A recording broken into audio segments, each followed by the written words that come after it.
Здравствуйте, уважаемые телезрители! На Юргане начинается рабочий полдень. Как всегда в нашем эфире мы обсуждаем актуальные темы и делимся полезной информацией. И вначале, по традиции, немного новостей. Жители Коми могут оформить разрешение на охоту в многофункциональных центрах с 1 октября. В Коми начинается сезон охоты на пушных зверей и лосей всех полувозрастных групп. Начиная с 17 сентября жители республики могут оформить разрешение на добычу охотничьих ресурсов в моих документах. Чтобы получить разрешение на добычу ресурсов, заявителю необходимо заполнить заявление не ранее, чем за 14 дней до начала охоты, начиная с 17 сентября.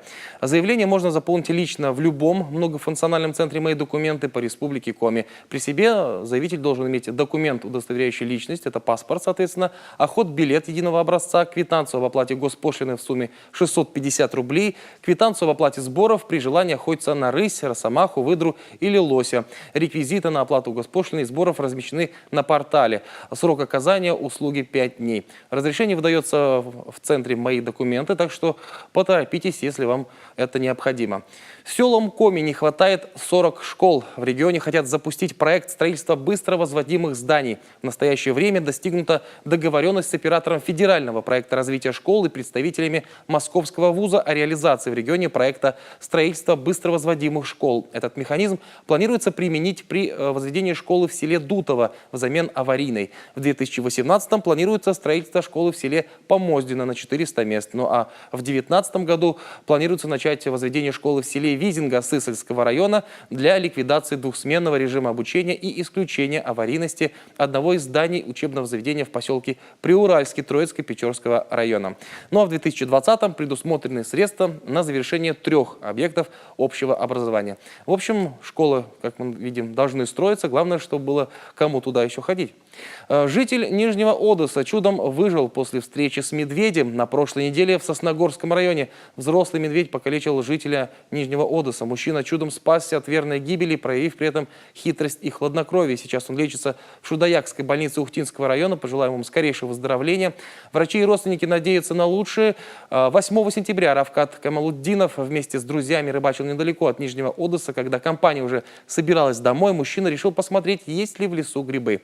Пока друзья сидели у костра, он поднялся к лесной опушке. В какой-то момент друзья услышали шум и бросились наверх. И увидели жуткую картину. В испачканных кровью кустах лежал их тяжело раненый товарищ. Друзья отвезли его на машине в больницу Нижнего Одесса. И после оказания первой помощи пострадавшие отправили в Шудаякскую больницу. А он, мужчина, сначала, конечно, когда хищник напал, издавал какие-то звуки, там, кричал, но потом решил проявить хладнокровие, действительно притворился мертвым, после чего хищник от него отстал, но напоследок все-таки немного прикусил. Тем не менее, слава богу, он ушел, и вот жизнь спасена, так что еще раз пожелаем выздоровления. В последнее время все чаще в средствах массовой информации мы слышим сообщения об ураганах, сходах селей и других чрезвычайных ситуациях, в которых, к сожалению, зачастую не обходится без жертв. Наш регион в этом плане тоже небезопасен. И все же, как вести себя и что делать в зависимости от той или иной ситуации. Для этого во многих странах и в нашей предназначены службы гражданской обороны. Как работает эта система в нашем регионе, какие мероприятия запланированы в преддверии юбилея, сегодня узнаем. Наш телефон 46 90 60. Звоните, задавайте свои вопросы. Наши гости с удовольствием на них ответят. И я их представляю. Сегодня в нашей студии Николай Семенов, начальник Главного управления МЧС России по Республике Коми. Николай Валерьевич, здравствуйте. Здравствуйте. И также с нами Максим Аборин, заместитель начальника отдела по защите, мониторингу и предупреждению чрезвычайных ситуаций. Максим Анатольевич, добрый день. Здравствуйте. Николай Валерьевич, вот с точки зрения опасности наш регион, насколько все-таки по сравнению с другими представляет такую для человека угрозу со стороны там природных или каких-то человеческих таких явлений, скажем так, потому что мы слышим постоянно сообщения вот из других там регионов, и страны, и мира, да, у нас, слава богу, ничего не происходит, надеюсь, не будет происходить серьезного. Давайте дадим такую оценку, и чего опасаться нам нужно. Ну, наш район, Республика Коми, достаточно опасен. В нашем районе присутствует 17 рисков возникновения чрезвычайных ситуаций. Это примерно такое же, как в других? Или в других регионах может быть больше? Ну, скажем так, каждый регион, у каждого региона риски бывают, они одинаковые, но, тем не менее, Республика Коми у нас характеризуется как и арктической зоной, так и Здесь район Сыктывкара, Привузского района, вот здесь умеренный климат. Вот. Такие риски, как сезонные, скажем так, лесные пожары, весенние половодья, это практически у нас ежегодно. Зимний период – это низкие температуры, в результате чего возможны аварии на объектах энергоснабжения, То есть какие-то на техногенные, объектах да, катастрофы? жилищного хозяйства, которые могут уже потом в дальнейшем привести к чрезвычайным ситуациям. Ну и такие, как усиление ветра, скажем так, не урагана, а усиление ветра свыше 25 метров в секунду. Вот, низкие температуры, как я уже сказал. Ну и ряд техногенных рисков. Это и дорожно-транспортные происшествия, это и аварии на потенциально опасных объектах. Потенциально опасных объектов у нас достаточно много на территории республики, и они достаточно разного характера. У нас есть и шахты, у нас есть и объекты нефтяного комплекса, у нас есть химически опасные объекты. То есть вот такие, скажем, То есть риски. надо быть все равно начеку. И всегда надо быть готовым, да. Даже к вот тем или иным в лес ситуациям. вроде казалось, пойти в лес, и то опасно бывает иногда. Лес, да. Ну вот вернемся к гражданской обороне. 85 лет со дня создания. Объявлен в системе МЧС России годом гражданской обороны. И что из себя представляет это словосочетание? И оно такое все-таки емкое, я так подозреваю, да? Это целая система. Вот что такое гражданская оборона?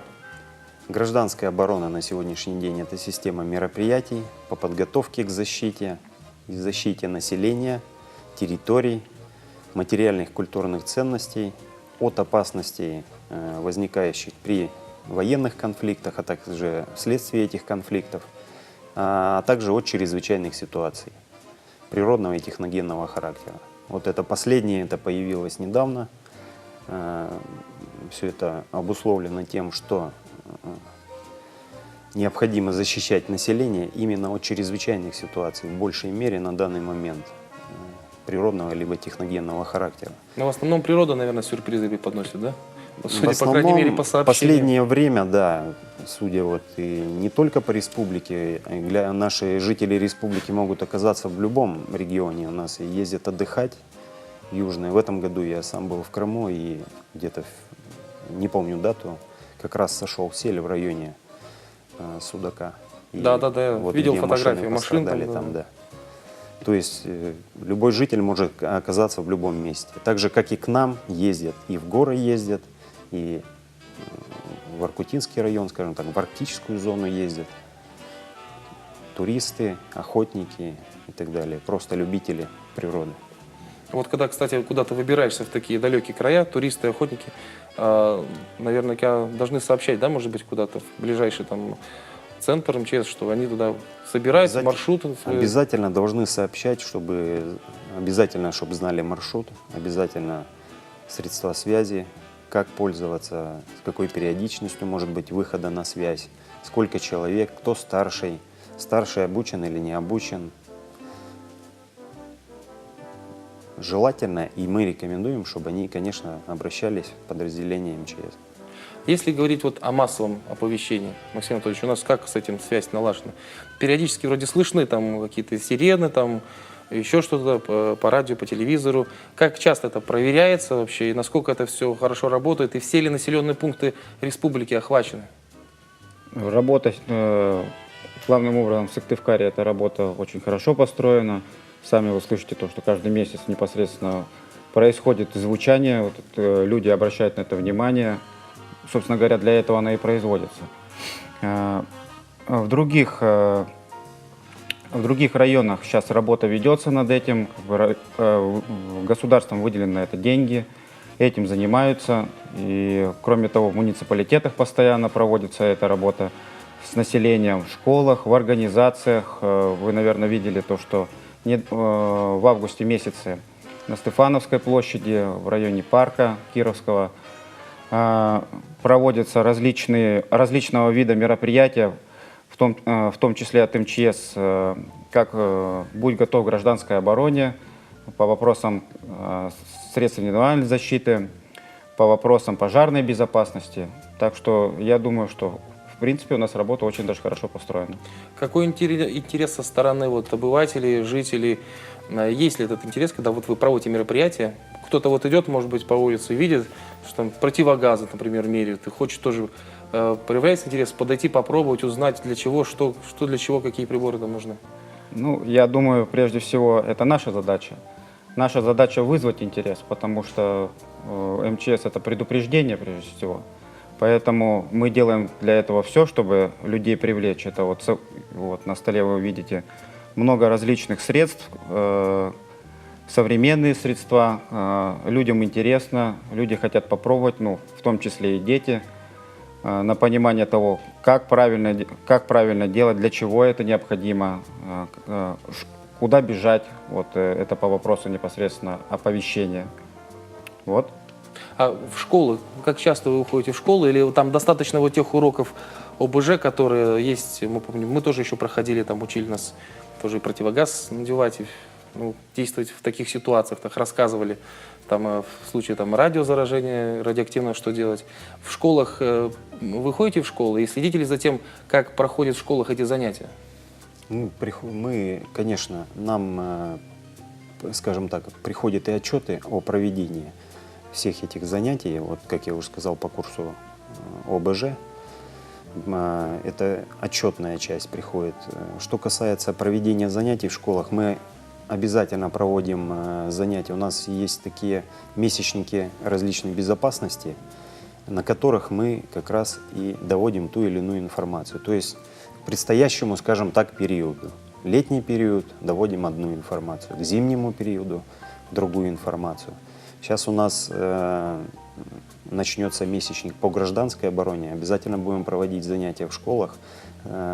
Постараемся охватить все школы, ну, скажем так, по максимуму школ, и довести такие вот азы, сами азы защиты населения именно вот, в рамках гражданской обороны. Ну вот если сравнивать, допустим, с заграничной системой гражданской обороны, в других странах, наверное, тоже есть, но давайте возьмем наших популярных, любимых для сравнения американцев. Как вы считаете, насколько у них там, вот просто вот ваше личное мнение, насколько у них там хорошо это поставлено, ну, вот, насколько хорошо их обучают, там, допустим, азам оказания первой медицинской помощи, там, делать искусственное дыхание, там, или то же самое, знать, что делать в той или иной ситуации. Вот если так немножечко сравнить, допустим, системы. Ну, опять же, я так не могу, конечно, сказать, как у них там готовят, как у нас, но тем не менее, вот судя по тем новостным блокам, которые проходят, вот сейчас у них и ураган Ирма, вот проведение эвакуационных мероприятий, то есть эвакуировали там достаточно большое количество людей. Это же проведено было и оповещение, эвакуация. Потом, насколько я знаю, у них дома-то они не очень такие устойчивые. Ну да. Вот, и у них в каждом доме предусмотрено в подвальном помещении уже такое укрытие, куда определены там у них продукты, вещи первой необходимости, где они могут укрыться, переждать этот, потому что у них более развитые ураганы, они находятся между двух океанов и более уязвимы. Ну, так же, как и японцы даже. Так же, как и японцы, знают, да. что делать, да, куда бежать в случае, если землетрясение. Недавно, буквально вчера или позавчера показывали, как капсулу они сделали именно Да, при интересное очень вот изобретение. этих ураганах или цунами, чтобы человек, чтобы она может падать, переворачиваться по-всякому, а человек там находится в определенном положении и остается живым. Ну вот в разных сферах жизни так или иначе есть какие-то культуры, моменты поведения, правильно, да, то есть там, вот у нас, допустим, не у всех дома наверняка есть даже вот огнетушитель, так, на всякий случай, да, хотя, по идее, наверное, было бы здорово, да, если в каждой квартире на всякий случай стоял огнетушитель. Это было бы, наверное, правильно. А вот я уже не говорю о средствах индивидуальной защиты. Население, наверное, у нас к этому не особо приучено, да, вот, может быть, в этом плане, Максим Анатольевич, стоит какую-то со стороны, может, даже государство проявить инициативу, чтобы мы, как простые люди, тоже, допустим, там комплект противогазов на семью все-таки приобрели, а не, допустим, телефон последней модели, который в случае ЧС сильно не поможет. Как вы думаете? Ну, немножечко про противогазы, скажем так, я я так утрирую. По-другому скажу. Я говорю, то, что сейчас развитие происходит, вот Я вот на примере приведу. Если противогаз должен храниться в определенном месте, то вот гражданский вариант, если показать на Да, давайте камеру. посмотрим. Самоспасатель. Да, вот он, самоспасатель «Шанс». Он, Хорошее название. да, хранится, скажем так, в упаковке по размерам с обычный кошелек. Приспособлен для любого размера головы, что для ребенка, что для взрослого. Одевается очень легко, я даже покажу сейчас. Давайте посмотрим.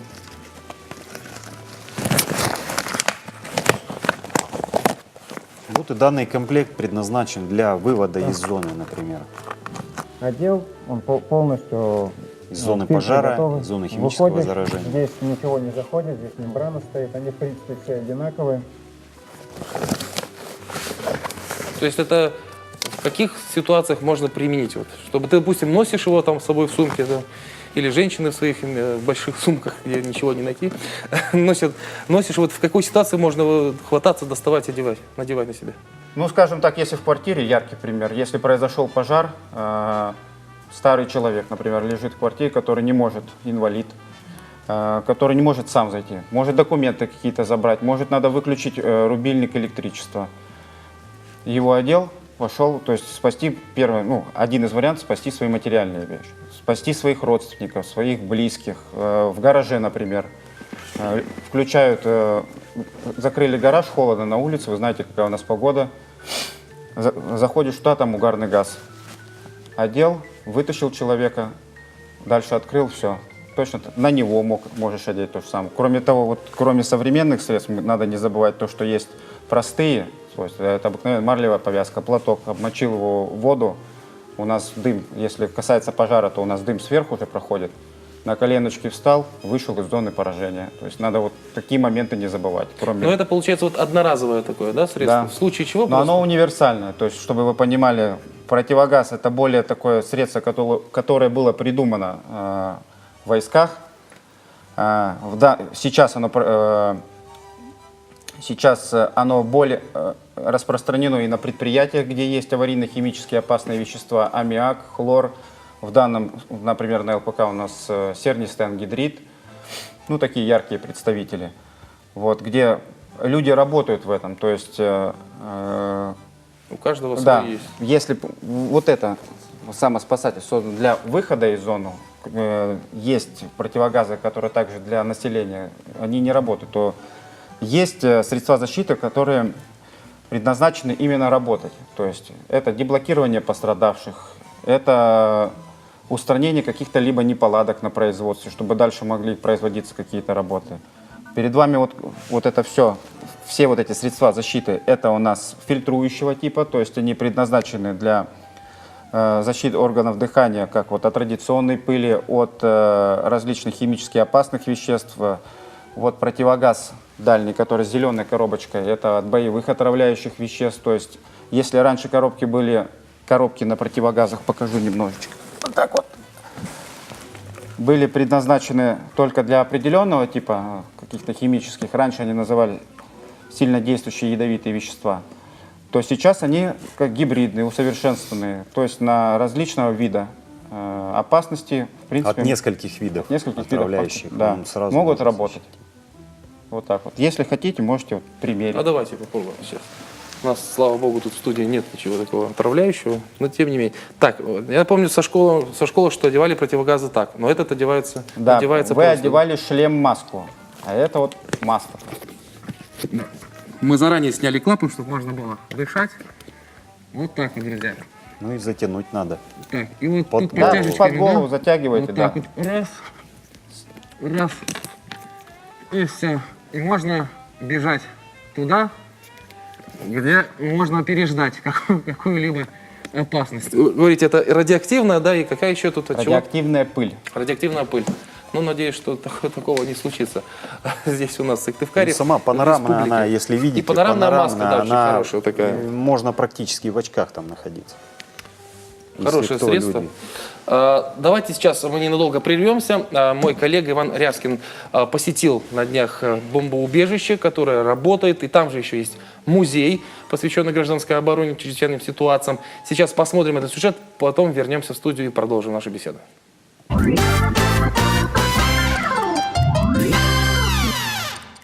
Не случайно 2017 год МЧС объявила годом гражданской обороны. 4 октября гражданской обороне России исполнится 85 лет. Подготовка к юбилею идет и в музее МЧС Эжвинского района. Экспонаты расставлены прямо в стенах бомбоубежища, причем действующего. Бункер построен в середине 80-х годов в подвале обычного производственного здания. Здесь можно благополучно пережить ядерную катастрофу. Убежище рассчитано на 500 человек и 2 суток автономного существования. Спасательное укрытие строилось для работников ближайших предприятий. Спальня бомбоубежища не пустует. Уже 5 лет здесь располагается музей гражданской обороны. Среди посетителей будущие огнеборцы, ветераны пожарные и, конечно, школьники. А это около 3000 человек ежегодно. На полках сирены для оповещения населения и приборы для замера уровня радиации. Отслужившие, но рабочие. Экскурсию для нас провел начальник управления противопожарной службы по Коми Александр Сыскин. Вот это противогаз для лошади. Самый старый экспонат теперь у нас в музее. Значит, он образца 1940 года. Вот такой. Ну, одевалась вот здесь вот, если видите, да. То есть ноздря одевалась в этот проем, ну, а нижняя губа и зубы в этот самый нижнюю часть, да. И, конечно, они кусали, и вот ноздрю они дышали. Вот, этот самый вешалось, конечно, на этот самый, вот уздечки здесь, полностью крепление. Защитная детская, предназначена для защиты грудных младенцев от 0 до 1,5 лет. То есть мамы в случае химического заражения, радиоактивного заражения помещают своего ребенка в этот, так сказать, помещение. Вот, она изолирована от воздуха, и можно там перемещать для выхода из зоны какого-то химического и радиационного заражения. То есть для выхода. Пребывать здесь как бы не рекомендуется. Ну, производится он достаточно давно, еще, наверное, 70-х, 60-х годов. Немножко модернизируется, но до настоящего времени выпуск производится. Прошли времена, когда каждому полагался личный противогаз. Но по сигналу тревоги в течение 12 часов музей превратится обратно в бомбоубежище. Устройство подземного бункера по-прежнему надежно. Здесь есть все для выживания. Чистый воздух, запасы еды и воды. Если отключится вся автономка, воздух очищать можно даже вручную.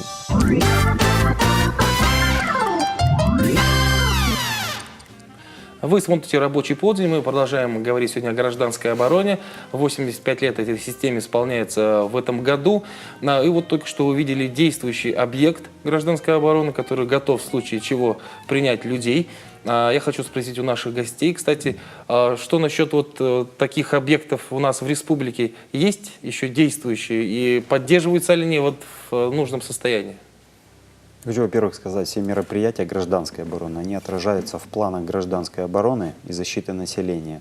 Такие планы создаются на всех уровнях. Это план гражданской обороны и защиты населения Республики Коми, это план гражданской обороны и защиты населения муниципального образования, либо городского округа, и планы гражданской обороны организаций. Вот. Во всех этих планах расписаны все мероприятия гражданской обороны, установлены нашим 28-м федеральным законом. Всего этих задач 15. И вот одна из задач – это предоставление населению убежищ, скажем так, укрытий от опасностей. Ну, на сегодняшний день таких укрытий у нас спланировано на 100% населения Республики Коми. Здорово. Спланировано. Но, к сожалению, не все они готовы. Есть определенный процент готовности. Но работа ведется, тем не менее. Работа ведется ежегодно. В основном сейчас, конечно, нацелено все на поддержание в готовности укрытий, потому что противорадиационные укрытия, они как бы сейчас особо не актуальны. Зачем врагу наносить ядерные удары, чтобы потом не воспользоваться этой территорией? А как правило, сейчас судя из новостных блоков и из нашей политической обстановки, необходимо захватить территорию, чтобы ей возможно было пользоваться полезными ископаемыми и так далее. Поэтому сейчас возможно нанесение только точечных ударов по определенным объектам, чтобы парализовать работу, скажем так, жизнеобеспечения населения. Вот. И в основном сейчас основной упор делается именно на поддержание в готовности укрытий, которые создаются в подвальных помещениях, в заглубленных каких-то помещениях, в цокольных этажах зданий и так далее. А вот, допустим, товарищество собственников жилья может инициировать создание в своем доме, в подвале, свое собственное убежище, допустим? Возможно такое? Могут, только им надо это все обращаться через муниципальное образование. Во всех муниципальных образованиях создано управление отделы по делам гражданской обороны и чрезвычайным ситуациям. Соответственно, все данные, которые расписаны, где население укрывается, куда эвакуируется и так далее, все данные находятся у них. Поэтому им обязательно надо обратиться вот в это управление, либо в администрацию просто напрямую, и там уже решать вопросы. Но таких инициатив, наверное, не было. Не могу сказать. Но, скорее всего, даже муниципалитет сам проводит такую работу, сам проводит работу с теми же ТСЖ, чтобы данное укрытие считать укрытием и поставить его в реестр. То есть еще его поставить в реестр, Да, получается? его необходимо поставить в реестр и учитывать, и чтобы потом можно было планировать, кого туда укрывать, сколько человек. Можно же укрыть не только от этого дома, а еще и из соседнего дома, где нет такого цокольного этажа. Да, проявить такое добрососедские отношения в случае опасности. А вот, понятно, что в крупных городах, селах наверняка все более-менее нормально. Точнее, не более-менее, а нормально. А как вот ситуация, допустим, жителям деревень быть? Там, наверное, в этом плане кто-то должен быть тоже ответственный, да, допустим, или за населенный пункт, скажем так. Есть сейчас есть и глава сельского поселения, То есть это на его плечах старосты должно населенных пунктов. Но, как правило, опасности военного, скажем так, военных конфликтов, военного характера, они больше применимы к крупным населенным пунктам, крупным городам и крупным населенным пунктам. Потому что в деревне что там? Там Что нет в ни деревне? объектов производства, ничего нет. Зачем? Так что давайте поедем все в деревню, и все будет нормально. Это прямой эфир, рабочий полдень, наш телефон 46 90 60. Сегодня мы говорим о работе системы гражданской обороны, которая в этом году отмечает 85 лет.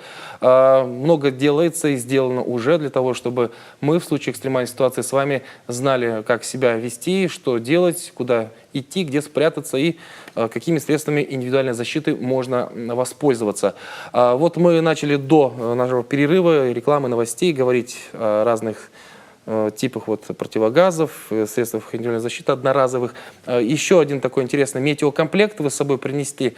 Скажите, что туда входит и где его можно использовать? Метеокомплект предназначен для разведки, прежде всего, в него входит, в данный метеокомплект входит анимометр. Вот он такой вот.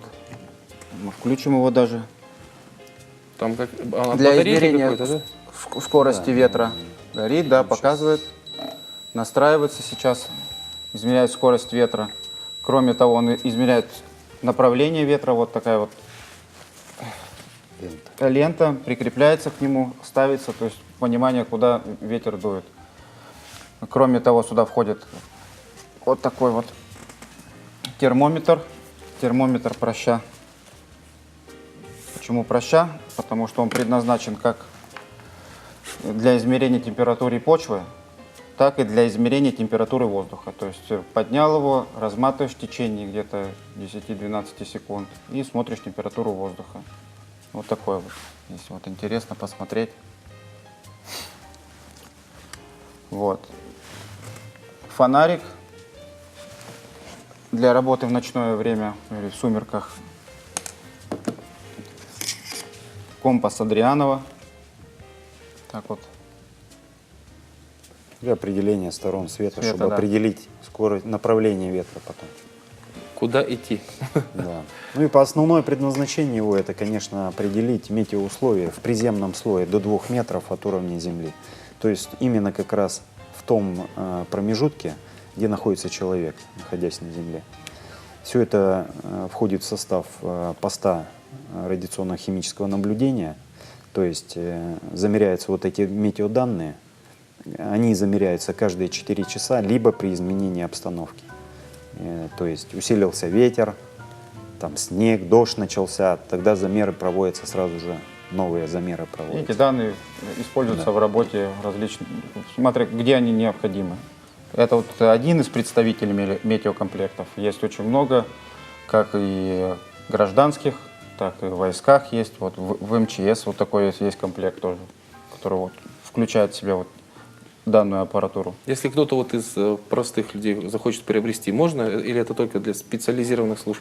Нет, здесь ничего сложного нет. Конечно, возможно, в специализированных магазинах продается, никаких Ограничений? вопросов, ограничений никаких Но нет. это простому человеку просто не надо, Ну, скажем так. да. Это необходимо, это же необходимо для того, чтобы можно было потом спрогнозировать ситуацию, либо спрогнозировать ситуацию, ну, в основном для прогноза ситуации. То есть, если выпадут отравляющие вещества, или где-то применят или на производстве случится какая-то авария, чтобы вот этим как раз определить, куда же идет облако и с какой скоростью, через сколько оно здесь будет. Простому человеку этот комплект, он просто не нужен, Да, может, действительно. скажем так. Хорошо, если не понадобится. Если только отдельные участки. Так же, как и фонарик. средства защиты. Средства защиты, они обеспечивают не 100% населения республики.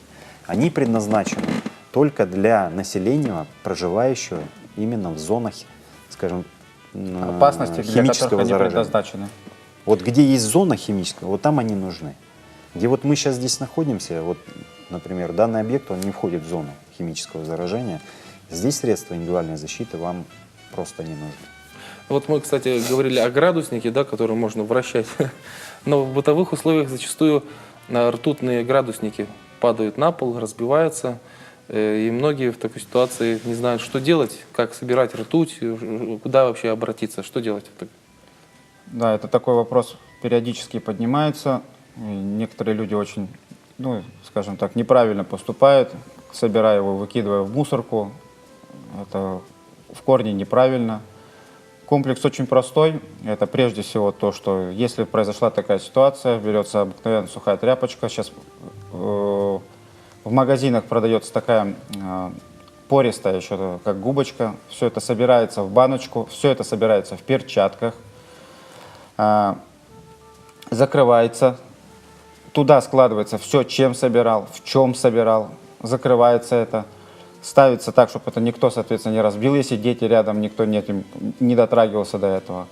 И дальше на этом остановка не происходит. Ртуть у нас, это не только, если визуально смотреть, шарики, то есть тяжелый металл, она проникает во все трещины в полу, имеет свойство испаряться, имеет свойство накапливаться в организме, которое приводит, к сожалению, к онкологическим заболеваниям. Необходимо провести еще так называемый процесс демеркуризации. Так, Вот. в чем он заключается? Он заключается в том, то есть простой обыватель это не сделает. Есть у нас так называемое управление противопожарной службы гражданской защиты, в котором есть подразделение, которое имеет возможность этим заниматься. Необходимо просто к ним обратиться. Они приедут, сделают все возможные работы, заберут все, что вы собрали, и, в принципе, можете быть уверены в том, что вы и ваша семья, близкие, родные будут в безопасности. А вот обратиться куда? Можно по номеру 112 можно позвонить? Или? Можно по номеру 112, для того, чтобы не искать в интернете. В принципе, этот номер 112 он либо выйдет на МЧС, у нас есть дежурная служба, либо Он если... выйдет на центр обработки вызовов, и Да. там уже Направят? перенаправят, да. Кого надо, Куда того и необходимо. вызовут, да? Итак, вот в рамках года, если так в целом говорить, гражданской обороны, что уже сделано и что планируется? Я знаю, что всероссийская тренировка будет, да, в ближайшее время. Да? Да, в этом передача у нас и этому посвящена, году гражданской обороны. Он объявлен годом в системе МЧС России. Был разработан у нас еще в прошлом году план, он разработан на республиканском уровне. Проводились, очень много было проведено акций различных. Опять же, повторюсь, в разные периоды были и в летние, и Ну да, вот так, в прессе да. периодически возникали, то есть видно было, что... Акции мы старались как можно больше привлечь внимание обратить на эти вопросы, чтобы население обратило внимание. Мы старались находиться всегда в общественных местах, практически везде, и разъяснять, показывать, рассказывать, что же такое гражданская оборона и какие задачи она выполняет. И в первую очередь, конечно же, как человеку защитить себя от тех или иных опасностей. Это должен знать каждый человек. Вот. Предстоит у нас с 4 по 6 октября всероссийская тренировка по гражданской обороне, в которой как раз и будут отрабатываться все эти вопросы, все задачи гражданской обороны.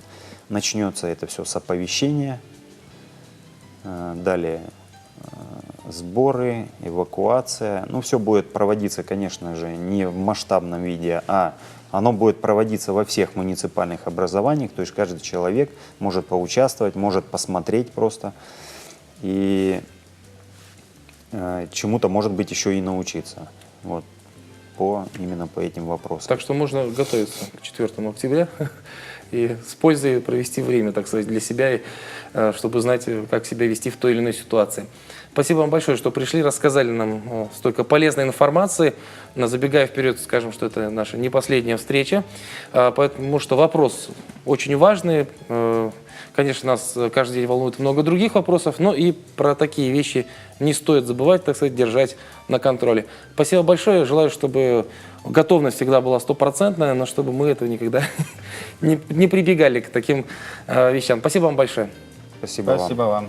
Друзья, берегите себя, всего вам самого хорошего. Впереди выходные, они обещают быть дождливыми, но тем не менее, если вы собираетесь в лес, обязательно предупредите об этом родных.